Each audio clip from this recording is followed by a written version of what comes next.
Esta é a lição da Bíblia semanal, preparada pelos membros da Igreja da Ciência Cristã Independente de Plainfield, Nova Jersey, Estados Unidos da América. As citações são da Bíblia King James, edição americana, e do Livro da Ciência e Saúde com a Chave das Escrituras, de Mary Baker Eddy, edição de 1910. Esta é a lição para domingo, dia 31 de maio de 2026. Tema: necromancia antiga e moderna, conhecida como mesmerismo e hipnotismo denunciado. Versículo áureo, Salmo: Eu escolhi o caminho da verdade e coloquei diante de mim os teus juízos. Leitura responsiva. Tito: Fale coisas que condizem com a doutrinação, pois há muitos faladores indisciplinados e vaidosos e enganadores, porque a graça de Deus, que trouxe salvação, manifestou-se a todos os homens, ensinando-nos que, renunciando à impiedade e às paixões mundanas, devemos viver neste mundo sóbrio, justa e piedosamente, aguardando a abençoada esperança e o aparecimento glorioso do grande Deus e nosso Salvador, Jesus Cristo.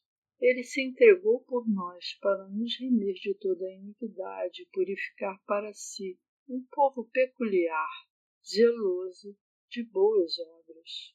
Lição bíblica, a Bíblia, Zacarias. Assim diz o Senhor: voltei para o Sião e habitarei no meio de Jerusalém, e Jerusalém será chamada Cidade da Verdade, e o monte do Senhor dos Exércitos, Monte Santo. Estas são as coisas que vocês devem fazer. Falem a verdade uns aos outros, executai juízo de verdade e de paz nos vossos portões. E nenhum de vós pense mal no seu coração contra o seu próximo, nem ameis o juramento falso, pois todas essas coisas eu odeio, diz o Senhor. Gênesis. E houve fome na terra, e Abrão desceu ao Egito para ali peregrinar, pois a fome era severa na terra. E aconteceu que, quando ele se aproximou para entrar no Egito, disse a Sarai, sua mulher: Eis que sei que és uma mulher formosa à vista. Portanto, quando os egípcios te virem, eles dirão: esta é a esposa dele, e me matarão, mas te manterão viva. Dize, suplico-te, que tu és a minha irmã.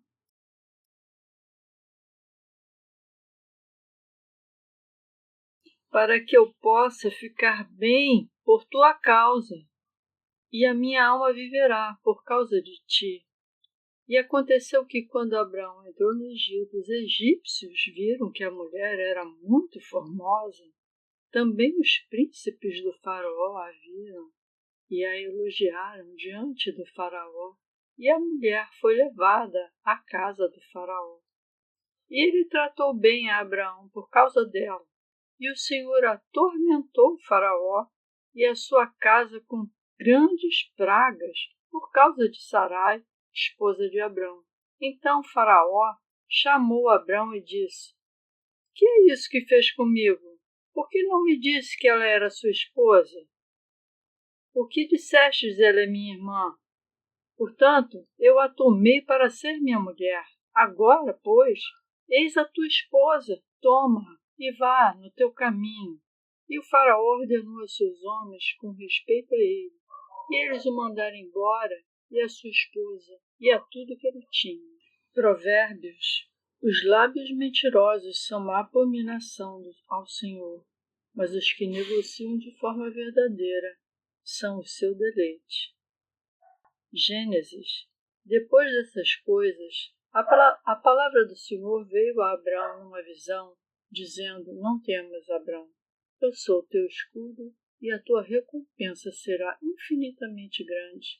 E ele creu no Senhor, e ele lhe atribuiu isso por justiça. Quando Abrão tinha 99 anos, o Senhor apareceu a Abraão e lhe disse: Eu sou o Deus Todo-Poderoso, anda diante de mim e sê perfeito. E não te chamarás mais Abrão, mas o teu nome será Abraão. E Deus disse a Abraão: Portanto, tu guardarás o meu pacto.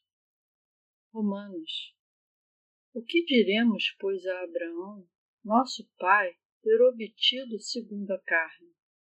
Pois o que diz a Escritura? Abraão creu em Deus, e isso lhe foi imputado como justiça. Abençoados são aqueles cujas iniquidades são perdoadas e cujos pecados são cobertos. Abençoados é o homem a quem o Senhor não imputa pecado. Rogo-vos, pois, irmãos, pela misericórdia de Deus, que apresenteis os vossos corpos em sacrifício vivo, santo e agradável a Deus, que é o vosso culto razoável. E não sede conformados com este mundo, mas sede transformados pela renovação da vossa mente, para que experimenteis qual é a boa, agradável e perfeita vontade de Deus. Pois eu digo, pela graça que me é dada, para todo mundo que está dentro de vós, não pense de si mesmo muito mais do que deveria pensar, senão que pense com sobriedade, assim como Deus tem dado a cada um uma medida de fé. Segunda carta aos Coríntios. Porque, embora andando na carne, não guerreamos segundo a carne, pois as armas da nossa guerra não são carnais, mas poderosas em Deus para destruir as fortalezas. Destruindo os argumentos e toda a altivez que se levanta contra o conhecimento de Deus, e levando cativo todo pensamento à obediência de Cristo. Apocalipse. Olhei, e eis que o Cordeiro estava de pé sobre o monte Sião, e com ele 144.000, tendo o nome do seu Pai inscrito em suas testas, e eles cantavam como se fosse uma nova canção diante do trono.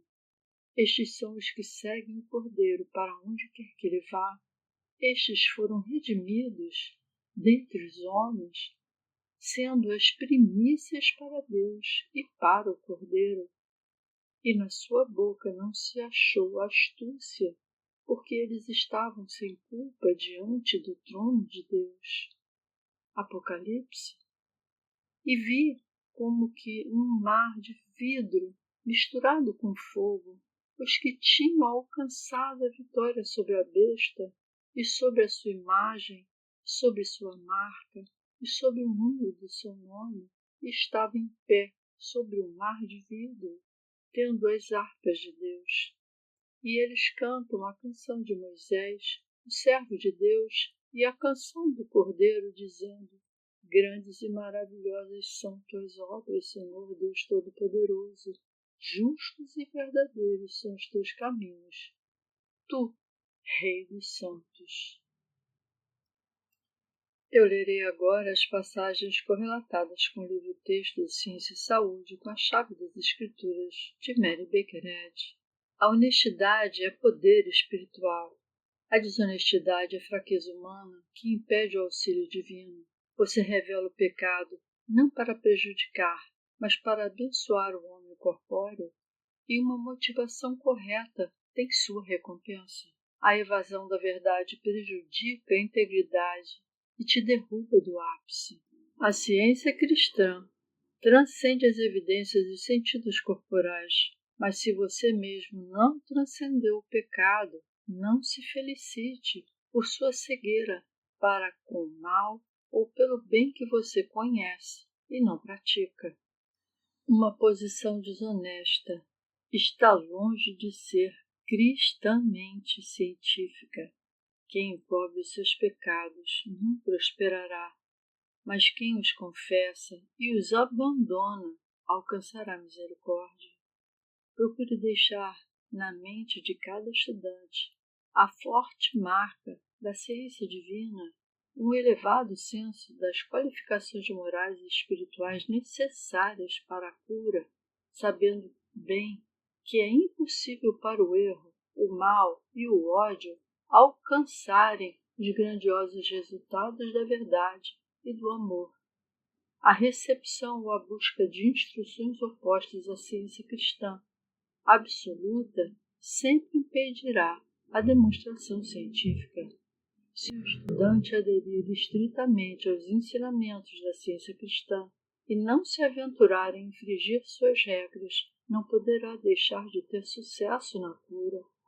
É da natureza da ciência cristã agir corretamente, e nada que não seja a ação correta tem o direito de fazer jus a este nome. Não existe ciência física, visto que toda a verdade procede da mente divina. Portanto, a verdade não é humana, nem é uma lei da matéria, pois a matéria não é legisladora. A ciência é uma emanação da mente divina, e somente ela é capaz de interpretar Deus corretamente. Tem origem espiritual e não material. É uma palavra divina, o Consolador, que conduz toda a verdade. Na ciência da cura mental é imprescindível ser honesto, pois a vitória reside no que é imutável e correto. Compreender a Deus fortalece a esperança, entroniza a fé na verdade e confirma as palavras de Jesus: eis que estou convosco todos os dias, até o fim do mundo. Quando Deus cura os doentes ou os pecadores, eles devem reconhecer o grande benefício que a mente proporcionou. Devem também reconhecer a grande ilusão da mente mortal, quando esta os torna doentes ou pecadores. Muitos estão dispostos a abrir os olhos das pessoas para o poder do bem que reside na mente divina, mas não estão tão dispostos a apontar o mal no pensamento humano e expor as maneiras mentais ocultas do mal para praticar a iniquidade. Porque esta postura retrógrada, visto pela exposição, é necessária para evitar o mal, porque as pessoas gostam mais de você quando você lhes fala de suas virtudes do que quando lhes fala sobre seus vícios. A crença produz os resultados da crença, e as penalidades que ela acarreta duram enquanto a crença persistir e são inseparáveis dela. O remédio consiste em sondar o problema até a sua raiz, em encontrar e expulsar, pela negação do erro da crença que produz uma desordem mortal, jamais honrando a crença errônea com o título de lei, nem lhe obedecendo. Verdade, vida e amor são as únicas exigências legítimas e eternas para o homem, e são legisladores espirituais que impõem a obediência por meio de estatutos divinos. Controlado pela inteligência divina, o homem é harmonioso e eterno. Tudo que é governado por uma crença falsa é discordante e mortal. Exponha e denuncie as alegações do mal e da doença em todas as suas formas, mas reconheça sua inexistência. Um pecador não se reforma simplesmente ao ser assegurado de que não pode ser pecador, porque não existe pecado. Para refutar a alegação do pecado, é preciso detectá-lo, remover a máscara, apontar a ilusão e, assim, obter a vitória sobre o pecado, assim provando sua irrealidade. Os doentes não são curados simplesmente declarando que não há doença, mas sim sabendo que ela não existe. O pecador tem medo de atirar a primeira pedra. Ele pode dizer, como subterfúgio, que o mal é irreal, mas para conhecê-lo ele precisa demonstrar sua afirmação. O mercúrio moral do homem, subindo ou descendo, registra sua capacidade de cura e aptidão para ensinar.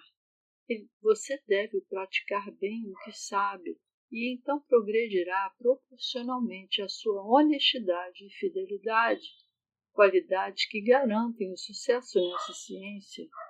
Nós nunca precisamos nos desesperar na honestidade de um coração, mas há pouca esperança para aqueles que apenas esporadicamente se deparam com sua maldade e depois procuram escondê-la. Suas orações são índices que não correspondem ao seu caráter.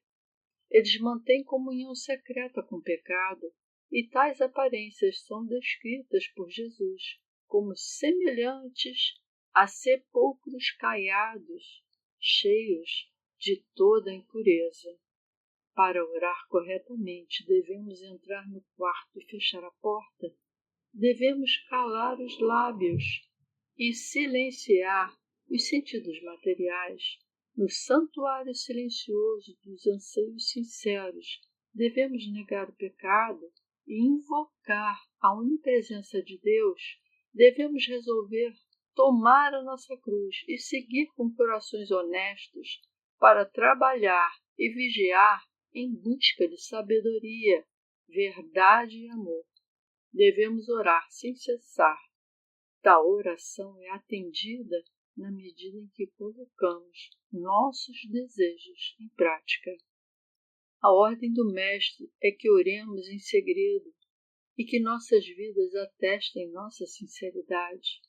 O sentido espiritual da verdade deve ser conquistado antes que a verdade possa ser compreendida.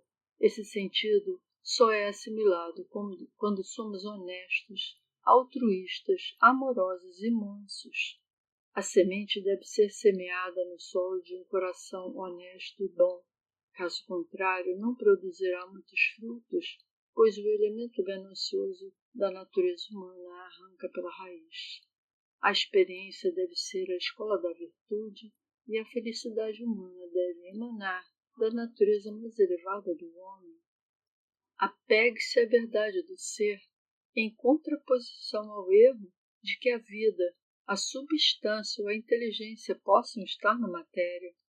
Suplique com uma convicção honesta da verdade e uma percepção clara do efeito imutável, infalível e certo da ciência divina. Então, se a sua fidelidade for metade igual à verdade de sua súplica, você curará os enfermos.